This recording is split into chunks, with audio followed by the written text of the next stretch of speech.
பட்டுப்புடவையில் reels செய்து கொண்டிருக்கும் இந்த திருநங்கையை உடன் பிறந்த தம்பியே அரிவாளால் வெட்டி கொலை செய்ய முயன்றிருக்கிறார்.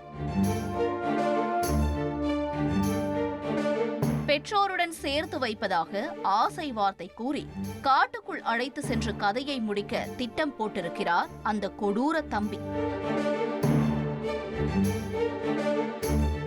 திண்டுக்கல் மாவட்டம் நத்தம் காந்திநகர் பகுதியில் வசிப்பவர்கள் ஆறுமுகம் கீதா தம்பதி. இவர்களுக்கு மணிகண்டன், அமர்நாத் என்ற 2 மகன்கள் உள்ளனர். இதில் மூத்த மகன் மணிகண்டன் கடந்த 12 வருடங்களுக்கு முன்பு தனக்கு உடலில் ஏற்பட்ட மாற்றம் காரணமாக திருநங்கையாக மாறியிருக்கிறார். ஆனால் அதை மணிகண்டனின் பெற்றோர் ஏற்றுக்கொள்ளவில்லை. இதனால் வீட்டை விட்டு வெளியேறிய மணிகண்டன் தனது பெயரை சமந்தா என மாற்றிக்கொண்டு கடந்த 12 ஆண்டுகளாக தென்காசி பகுதியில் உள்ள திருநங்கைகளோடு வசித்து வருகிறார். மேலும் இன்ஸ்டாகிராமில் ரீல்ஸ் வீடியோக்கள் பதிவிடுவதை வழக்கமாக வைத்திருக்கிறார் சமந்தா. அவரை ஃபாலோ செய்த தம்பி அமர்நாத் செல்போன் நம்பரை வாங்கி அடிக்கடி பேசி பழகி வந்திருக்கிறார். தம்பி பேசிய மகிழ்ச்சியில் அமர்நாத்துக்கு நிறைய பண உதவிகளையும் சமந்தா செய்து வந்ததாக சொல்லப்படுகிறது. இதற்கிடையில்தான் திருநங்கை சமந்தாவின் இன்ஸ்டா ரீல்ஸ் வீடியோக்கள் உறவினர்கள், நண்பர்களின் பார்வைக்கு சென்றிருக்கிறது. வீடியோ குறித்து அனைவரும் அமர்நாத்திடம் கூறி ஆபாசமாக விமர்சித்துள்ளனர். அந்த கேலியும் கிண்டலும் அமர்நாத்தின் மனதில் ஆத்திரத்தை கிளப்பியிருக்கிறது. இதற்கெல்லாம் முழு காரணமே அண்ணன் திருநங்கையாக மாறியதுதான் என நினைத்திருக்கிறார்.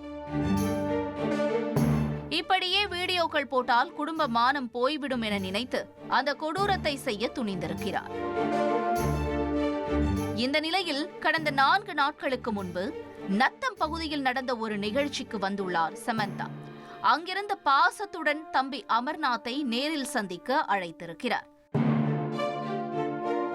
அதன்படி திருநங்கையான அண்ணனை பார்க்க பிரியாணியோடு சென்றிருக்கிறார் அமர்நாத். அப்போது தாய் தந்தையுடன் சேர்த்து வைப்பதாக கூறி சமந்தாவை அழைத்திருக்கிறார். பல வருடங்களுக்கு பின் பெற்றோரை பார்க்க போகும் ஆசையில் சமந்தாவும் தலையசைத்து தம்பியுடன் சென்றிருக்கிறார். ஆனால் அதன் பின்னால் இருந்த அமர்நாத்தின் சதிவேலை அப்போது சமந்தாவுக்கு தெரியவில்லை. வீட்டிற்கு செல்லாமல் நேராக நத்தம் அடுத்துள்ள ஒரு காட்டுப்பகுதிக்கு அழைத்து சென்றிருக்கிறார். அங்கே அரிவாள் கத்தியுடன் காத்திருந்த அமர்நாத்தின் நண்பர்கள் இருட்டுக்குள் வைத்து சமந்தாவை சரமாரியாக வெட்டி இருக்கிறார்கள்.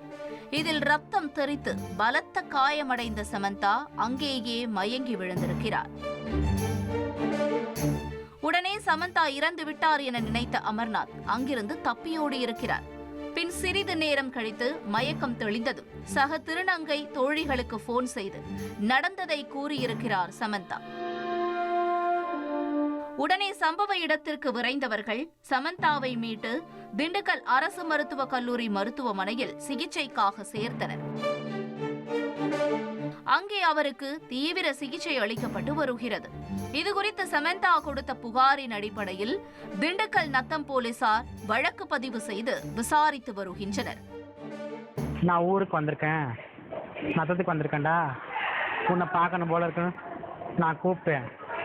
அவன் இந்த வரேன்னு சொல்லிட்டு எனக்கு பிரியாணி வாங்கிட்டு வந்து கொடுத்துட்டு அவங்க ஆள் அவங்க லவ்வர் அதுக்கு சாப்பாடு வாங்கி கொடுக்கணும், நீ வா அதை வச்சு உன்னை நான் வீட்டில் சேர்த்துறேன்னு சொல்லி என்னை ஆசை வார்த்தை காட்டி அதுதான் அந்த மெய்யம்பட்டியை தாண்டி அப்பாஸ்வரத்துக்கு கூட்டிகிட்டு போயிட்டு ஒரு இருட்டு காட்டுக்குள்ளே போயிட்டு நான் எனக்கு சந்தேகம் வந்துடுச்சு, என்ன காட்டுக்குள்ளே கூப்பிட்டு போகிறாங்க, வண்டியும் நிப்பாட்டிட்டானுங்க.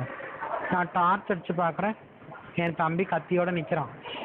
நான் முன்னுக்கு ஓட வந்தேன் பாருங்க, என்னை திரட்டி வெட்டிட்டான். என் கால் தடுமாறி ஒரு பஜாருக்குள்ளே போய் விழுந்துட்டேன். மேலே வாடான்னு என்னை கல்லோட்டிடுறான். நான் கெஞ்சுறேன், அம்மரே என்னை விட்டுறான்னு கெஞ்சுறேன். அவன் என்னை விடலை. என் உடம்புல ரத்தம்லாம் போயிட்டு நான் மயக்கம் போட்டு விழுந்தோன்னா நான் இறந்துட்டேன்னு நினச்சேன். அவன் வண்டி எடுத்துகிட்டு ஓடிட்டான். எங்களுக்கு ஒரு முழு பாதுகாப்புன்றது எதுவுமே கிடையாது. ஆல்ரெடி இந்த கேஸ் வந்து நத்தம்ல வந்துட்டு எஃப்ஐஆர் போடப்பட்டிருக்கு. போடப்பட்ட நிலையில வந்துட்டு இன்னும் வந்துட்டு எந்த ஒரு நடவடிக்கையும் எடுக்கவே இல்லை. கிட்டத்தட்ட அட்மிட் பண்ணி 4 நாள் ஆச்சு. இன்னும் அதுக்கான எந்த ஒரு ரெஸ்பான்ஸுமே கிடையாது. எங்க திருநங்கை சமுதாயத்துல எங்களுக்கு பாதுகாப்பு மக்களாகிய நீங்களும் கவர்மெண்ட்டும் தான். ஸோ எந்த ஒரு நடவடிக்கையுமே இல்லாத போது நாங்க இன்னும் தாழ்மைப்பட்டு மேற்கொண்டு இன்னும் என்ன பண்றதுன்னே தெரியாம நாங்க தத்தளிச்சிட்டு இருக்கோம்.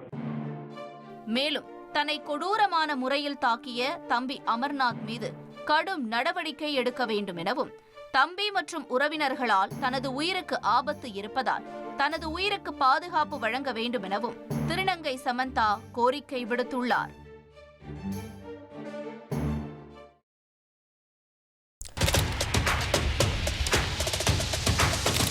அதிமுக்கிய விவரங்களை அனைவருக்கும் புரிய வைக்கும் பாட்காஸ்ட். உலக அதிகம் தவிர்க்க முடியாத முதல் மக்கள் வளைகுடா நாடுகள் பிரான்சிஸுக்கு பிரியா சம்பவங்களை தேடி களத்திற்கே உங்களை அழைத்துச் செல்லும் ஸ்பாட்லைட். அங்க இருக்கக்கூடிய கள விவரங்கள் என்ன? அமலாக்கத்துறை கடந்த 5 வருஷமாவே சார் எனக்கு ரொம்ப பிடிக்கும் அவர் வர்றதுக்காக. எங்களுடைய நியாயமான கோரிக்கை. Even at the cost of stopping. பார்வையாளர்களையும் செய்திக்குள் பங்கெடுக்கச் செய்யும் மக்கள் குரல். 50 ரூபாய் எங்களுக்கு தண்ணிக்கு ஒரு தீர்வே இல்லைங்க 10 வருஷமா. எங்களுக்கு சரியான ஒரு விடிவு கிடைக்கவில்லை. 60,000 ஏக்கருக்கு தான் கேட்கிறோம். பிச்சை கேட்கறாங்க. புத்தம் புதிதாக வித்தியாசமாக ஹெலிகாப்டர்களின் உதவி என்ன படிக்கலான்றதுல பேரண்ட்ஸும் என்கரேஜ் பண்ணணும், ஸ்டூடெண்ட்ஸும் தேர்வு செஞ்சு. எனக்கும் சீமானனுக்கும் பெரிய வித்தியாசம் இல்லைங்க. ஒரு பாயிண்டா சொல்லணும். உங்களுக்கான தலைவர்களை பொழுதுபோக்கு தளத்தில் தேடாதீர்கள், போராட்ட களத்தில் தேடுங்கள். அனைத்தும் உங்களுக்காக. எப்போதும் இணைந்திருங்கள் தந்தி டிவியுடன்.